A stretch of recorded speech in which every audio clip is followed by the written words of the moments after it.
নমস্কার, মহাযোগী জ্যোতিষ চ্যানেলে আপনাদের সকলকে স্বাগত জানাই। আমি শ্রী স্নেহাশিস মুখার্জি। আপনারা দেখছেন, লাইক শেয়ার সাবস্ক্রাইব করছেন, আপনাদের অসংখ্য ধন্যবাদ। যারা এখনও করেননি তাদের কাছে অনুরোধ, সাবস্ক্রাইব করুন যাতে পরবর্তী সমস্ত ভিডিওর নোটিফিকেশন আপনারা আগেই পেয়ে যান।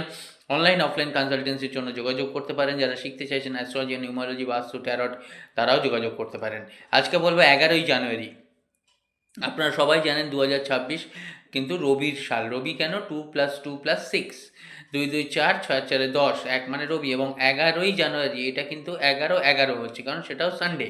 আপনারা কি করবেন? আপনারা মনস্কামনা পূর্ণ করার জন্য একটা প্লেটে 4টে দেশলাই কাঠি রাখবেন লাইন দিয়ে পাশাপাশি, এবং মনস্কামনা বলে একটা বা তিনটে এই মনস্কামনাটা বলে কাঠিটা জ্বালিয়ে দেবেন। এবং যখন ছাইটা হবে এই ছাইটা বাইরে ফুঁ দিয়ে উড়িয়ে দেবেন। দেখবেন আপনাদের কিন্তু মনস্কামনা পূর্ণ হবে, কিন্তু পজিটিভ মনস্কামনা হলে হবে, না হলে কিন্তু হবে না। লাইক শেয়ার সাবস্ক্রাইব করবেন। নমস্কার।